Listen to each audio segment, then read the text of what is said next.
Hi അസ്സലാമു അലൈക്കും. എല്ലാവരും സുഖമായിട്ടിരിക്കണോ? സ്കൂൾ വിട്ട് വന്നപ്പോഴേ 2 ദിവസം കൊണ്ടേ മോൾക്ക് കയ്യും കാലും കഴപ്പമൊക്കെ. അങ്ങനെ സ്കൂൾ വിട്ട് വന്നപ്പോഴേ വയ്യ. അങ്ങനെ കൊണ്ടുപോവുക ആശുപത്രിയിൽ. കല്ലമ്പലമാണ് കാണിക്കുന്നത്. കഴിഞ്ഞ ആഴ്ച ജലദോഷവും ചുമയും ഒക്കെ ആയിരുന്നു. എല്ലാവർക്കും ഉണ്ട്, മിക്കുള്ളവർക്കും ഉണ്ട് ഇപ്പോൾ പനി. കയ്യും കാലും കഴപ്പും. എന്നാലും അവൾ നടക്കുന്നു. കാരണം നമുക്ക് ഇവിടെ നിന്ന് ജംഗ്ഷൻ വരെ നടക്കണ ദൂരമുണ്ട്.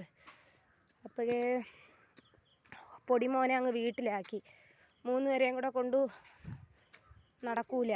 മക്കളെ ഈ സൈഡിൽ കൂടെ നടക്ക്, സൈഡിൽ കൂടെ ഒഴിഞ്ഞ് നടക്ക്, വണ്ടി വരും. അപ്പോഴും നമ്മൾ വീഡിയോസൊന്നും ഇടാത്ത മക്കൾക്ക് വയ്യാത്തത് കൊണ്ടും ചില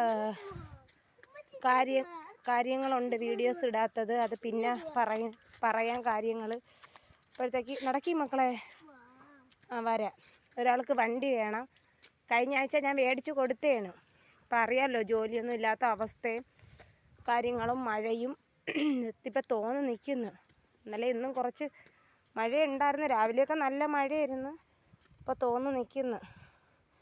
പിന്നെ നമ്മളെ വീഡിയോസിന് ബാഡ് കമൻറ്റ് അത് കാര്യങ്ങളൊന്നും അലൗഡ് അല്ല. ഞാൻ പറഞ്ഞിട്ടുണ്ട്. ദയവ് ചെയ്ത് ദ്രോഹിക്കാൻ വരരുത്. ഇത് കണ്ടിട്ട് നമ്മുടെ ഇവിടെ തന്നെ ഒരുപാട് ആൾക്കാർ ഇല്ലാത്ത കാര്യങ്ങൾ പറയുന്നുണ്ട്. അപ്പം നിങ്ങൾ ദയവ് ചെയ്തിട്ട് അനാവശ്യമായ, നമ്മളെന്തിനാണ് യൂട്യൂബ് ചാനൽ തുടങ്ങുന്നത്? പിന്നെ സോഷ്യൽ മീഡിയ കൈകാര്യം ചെയ്യുമ്പം അതിൻ്റേതായ നെഗറ്റീവും പോസിറ്റീവും ഒക്കെ ഉണ്ട്.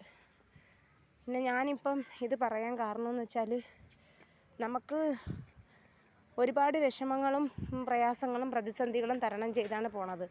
അൽഹംദുലില്ലാഹ് ഇവിടം വരെ എത്തി. ഈ 3 മക്കൾ, ഉമ്മാക്കും വാപ്പാക്കും പകരം ഞാനാണ്. അപ്പം നിങ്ങൾ ബാഡ് കമൻ്റ് ഒന്നും ഇടാതെ നമ്മളെ സപ്പോർട്ട് ചെയ്യുക. ഒരുപാട് പേര് നമ്മളെ യൂട്യൂബ് ചാനൽ തുടങ്ങുന്നത് ഇൻസ്റ്റഗ്രാം പോലെയല്ല.